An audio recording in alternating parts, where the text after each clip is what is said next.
নমস্কাৰ মৰমৰ ছাত্ৰ ছাত্ৰীসকল। আজি অষ্টম শ্ৰেণীৰ নৱমহ পাঠ গীতামৃতম কেনেকৈ পঢ়ে আৰু তাৰ অৰ্থসমূহ দাঙি ধৰা হৈছে। তোমালোকে ভিডিঅ'টি আৰম্ভণিৰ পৰা শেষলৈকে চাবা আৰু লাইক কমেণ্ট কৰি কেনে লাগিছে জনাবা। নৱমহ পাঠ গীতামৃতম, নৱম পাঠ গীতামৃতম। প্ৰথমে এবাৰ পঢ়ি দিছোঁ, চাই ল'বা, তাৰপিছত আমি অৰ্থখিনি ক'ম। यद् यद् यासरति श्रेष्ठः तत्तदेवेतरो जनः स यत् प्रमाणं कुरुते लोकस्तद् अनुवर्तते। विद्या विनय सम्पन्ने ब्राह्मणे गविहस्तिनि सुनिशैव सपाके स पंडिताः समदर्शिनः। युक्ताहार विहारस्य युक्तस्यस्तस्य कर्मसु युक्त स्वप्नबुधस्य योगो भवति दुःखः।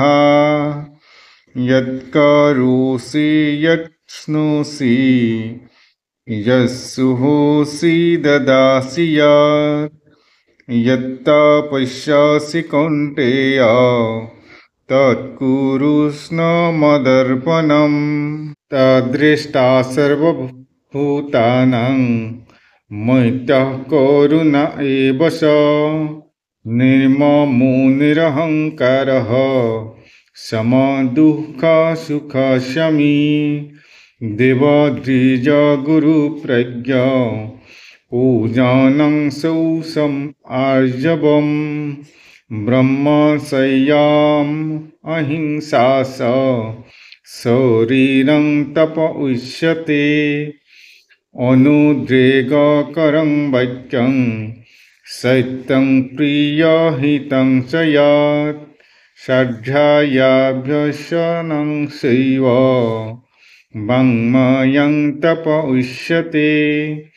मनः प्रसादः सौमित्रं मौनत्वं विनिग्रहः भावसंशुद्धिरित्येत तपोमानसम उच्यते। यत्त योगेश्वर कृष्णो यत्त पार्थो धनुर्धरः तत्र श्रीविजयो भूत्री ধ্ৰুৱানীতি মতি মম। এতিয়া আমি প্ৰথমৰ পৰা অৰ্থখিনি কৈছোঁ, তোমালোকে অৰ্থখিনি চাবা।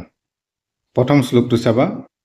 यद् यद् यासरति श्रेष्ठः तत्तदेवेतरो जनः यत् प्रमाणं कुरुते लोकस्तद् अनुवर्तते।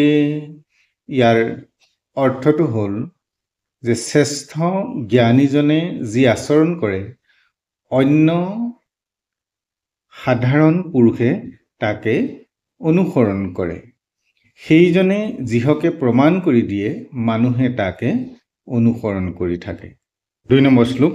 বিদ্যা বিনয় সম্পন্নে ব্ৰাহ্মণে গৃহস্থিনি সুনিশৈব সপাকে স পণ্ডিতাঃ সমদৰ্শিনঃ।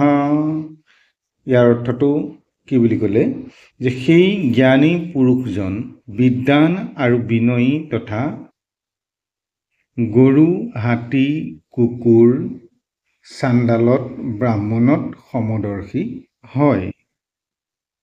युक्ताहार विहारस्य युक्तस्यस्तस्य कर्मसु युक्तस्वप्नबुधस्य योगो भवति दुःखः।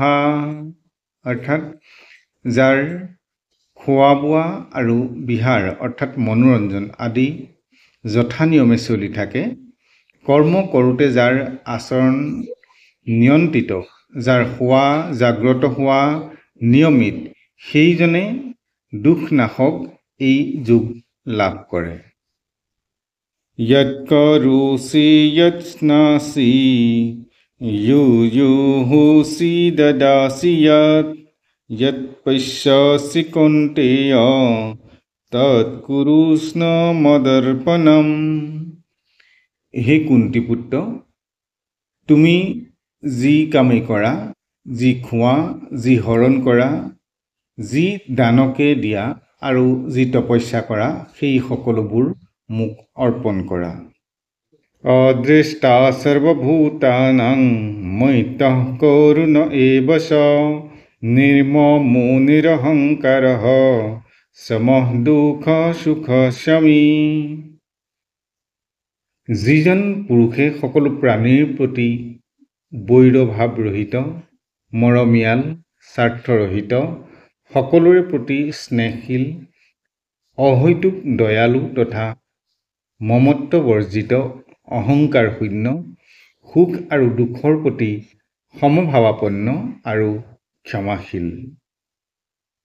দেৱ দ্বিজ গুৰু প্ৰজ্ঞ পূজনং শৌচম আৰ্জৱম ব্ৰহ্মচৰ্যম অহিংসা চ শৰীৰং তপ উচ্যতে।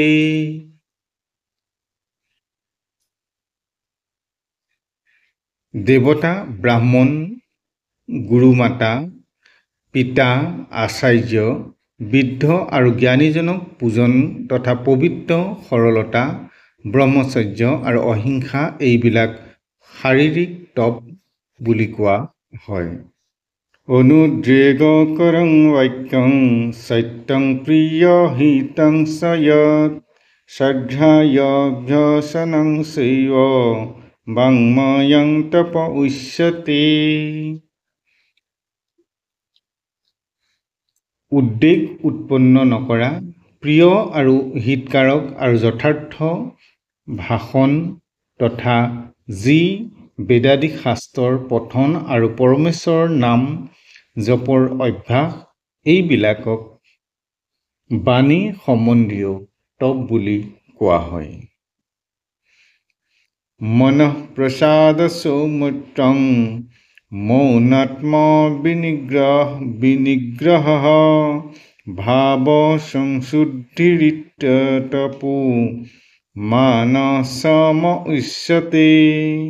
মনৰ প্ৰসন্নতা, শান্তভাৱ, ভগৱত চিন্তনৰ স্বভাৱ, আত্মসংযম আৰু অন্তঃকৰণৰ যথাযথ পবিত্ৰতা, এইবিলাকক মন সম্বন্ধীয় তপ বুলি কোৱা হয়। যত্ত যোগেশ্বৰ কৃষ্ণো যত্ত পাৰ্থো ধনুৰ্ধৰঃ যত্ত শ্ৰীবিজয়ো ভূত্ৰী ধ্ৰুৱা নীতিমতি মম। অৰ্থাৎ, হে মহাৰাজা, য'ত যোগেশ্বৰ ভগৱান শ্ৰীকৃষ্ণ বিৰাজমান, য'ত গাণ্ডীৱধাৰী অৰ্জুন, তাত শ্ৰী বিজয়, বিভূতি আৰু দৃঢ় নীতি থাকিবই, এয়া মোৰ মত। গতিকে আজিলৈ পাঠ ইমানতে সামৰিছোঁ। পৰৱৰ্তী নতুন পাঠ লৈ তোমালোকৰ মাজলৈ আহিম। চেনেলটো চাই থাকিবা, লগতে প্ৰশ্নোত্তৰসমূহো চাবা।